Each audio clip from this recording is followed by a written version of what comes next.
Bismillahirrahmanirrahim. Assalamualaikum warahmatullahi wabarakatuh. Alhamdulillahirrabbilalamin. Wabihi nasta'in wala umuri dunya waddin. Assalatu wassalamu ala asyrafil anbiya'i wal mursalin wa ala alihi wa sahbihi ajmain, amma ba'du.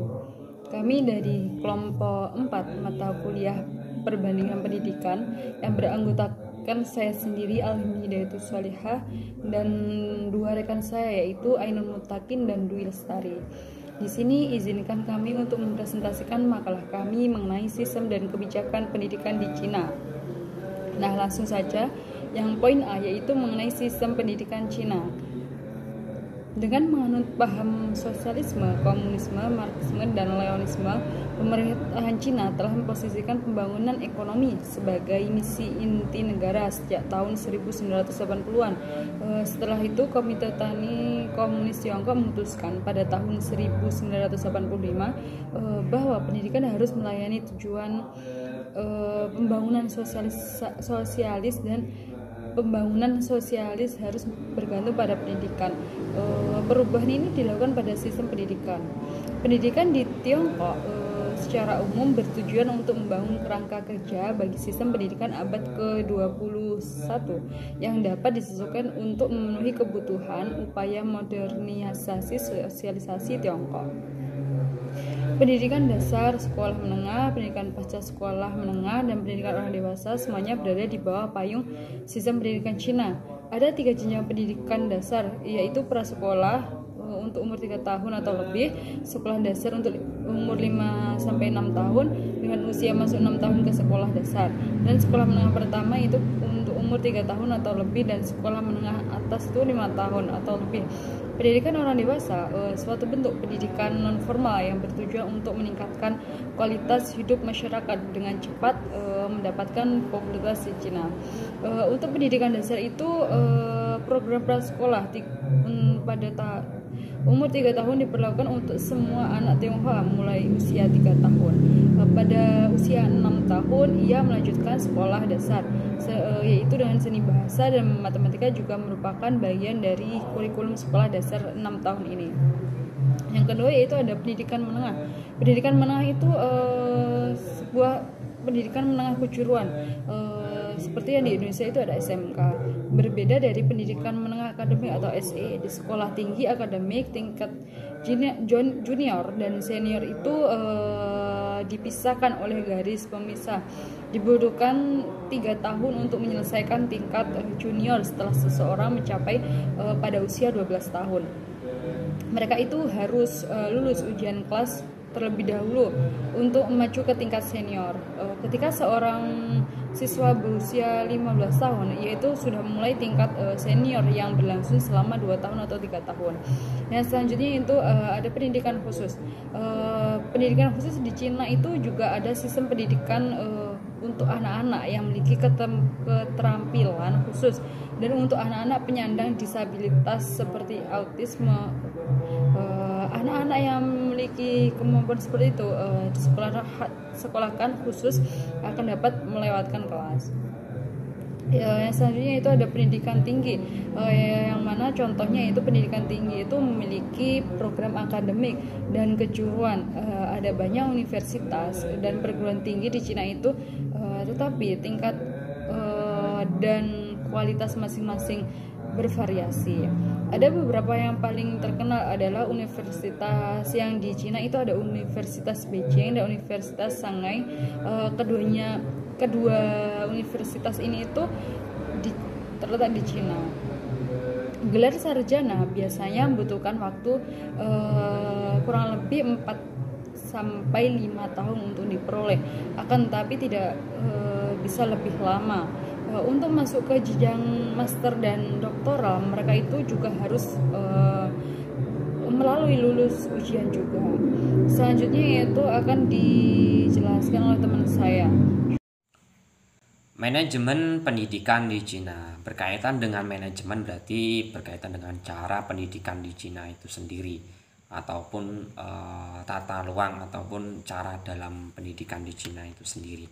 Jadi pemerintah pusat dan daerah dapat memilih bagaimana membelanjakan uang untuk pendidikan. Selama tahun 90-an, Cina menghabiskan 43,3 miliar reumin guan untuk pendidikan. Sekolah dasar dan menengah memiliki 4 jenis ujian yang disebut ujian semester, ujian tahunan, ujian akhir sekolah, dan ujian masuk sekolah menengah. Ujian ini hanya mencakup bahasa Cina dan matematika. Ada ujian seleksi nasional bagi orang yang ingin melanjutkan ke perguruan tinggi atau universitas. Ada perbedaan besar antara sains dan ilmu sosial. Seperti itu. Kemudian yang selanjutnya yaitu terkait dengan kebijakan pendidikan di Cina. Kebijakan pendidikan di Cina juga telah membuat banyak perubahan, seperti mewajibkan orang untuk bersekolah selama 9 tahun secara gratis. Jadi seperti halnya kebijakan yang ada di Indonesia, 9 tahun 9 tahun wajib belajar. Kalau di Indonesia itu 12. Pendidikan tinggi tumbuh dengan cepat setelah beberapa perubahan dilakukan di awal. Perubahan tersebut antara lain lebih menekankan pada peningkatan kualitas siswa seperti pengembangan karakter siswa, pemanfaatan teknologi informasi, kesejahteraan dan status sosial guru, dan sebagainya. Banyak orang pergi ke sekolah swasta, banyak jenis sekolah sedang dibangun. Daya saing di dunia dapat dibangkitkan dengan secara aktif dan luas, bertukar pendidikan dan kerjasama dengan negara lain. Untuk slide selanjutnya kepada teman saya. Terima kasih. Melanjutkan presentasi yang sebelumnya sudah dijelaskan oleh kedua teman saya, yaitu Mbak Al-Himni dan Mas Ainun. Yang sebelumnya sudah dijelaskan tentang sistem pendidikan di Cina, manajemen pendidikan di Cina, dan kebijakan pendidikan di Cina.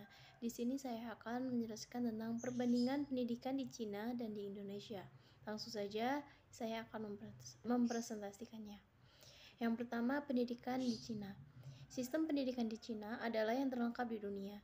Ini termasuk pendidikan prasekolah atau sebelum usia 6 tahun, pendidikan dasar atau dapat dimulai pada usia 6 tahun tetapi di daerah pedesaan dapat mulai pada usia 5 tahun. Yang kedua, pendidikan menengah atau mulai dari usia 6 tahun tetapi di pedesaan dapat memulainya pada usia 5 tahun. Jadi, pendidikan menengah dan pendidikan dasar ini hampir sama ya sebenarnya. Terus yang ketiga ada pendidikan tinggi, yaitu 3 tahun hingga sekolah menengah. Setelah itu dapat melanjutkan ke perguruan tinggi 4 tahun untuk sarjana, 2-3 tahun untuk non sarjana. Dan kemudian melanjutkan ke sekolah pasca sarjana, 2-3 tahun untuk master, 2-3 tahun untuk dokter. Di Cina juga tidak seimbang, padahal banyak sekolah perkotaan yang mampu bersaing dengan sekolah swasta dan sekolah ala luar negeri. Memang benar bahwa sekolah pedesaan tidak memiliki banyak uang, guru yang buruk, atau peralatan yang baik. Jadi dapat disimpulkan bahwa di sini itu sebenarnya itu bagus saja untuk pendidikan di Cina, namun ada kekurangannya, yaitu yang di daerah pedesaan, khususnya sekolah di daerah pedesaan tidak memiliki banyak uang dan guru yang buruk ataupun peralatan yang kurang baik. Guru yang buruk itu mungkin kekurangan profesionalitasnya dalam mengajar, seperti itu. Yang kedua, sistem pendidikan di Indonesia. Kurikulum Indonesia memiliki tujuan pendidikan nasional yang memuat falsafah pendidikan sebagai educare, yaitu berarti membimbing dan memimpin. Ini salah satu keunikan kurikulum Indonesia. Dalam filosofi pendidikan sebagai educare, yang penting adalah proses belajarnya, bukan banyaknya materi yang dipaksakan dan harus dikuasai oleh siswa. Proses pendidikan educare lebih seperti cara hidup.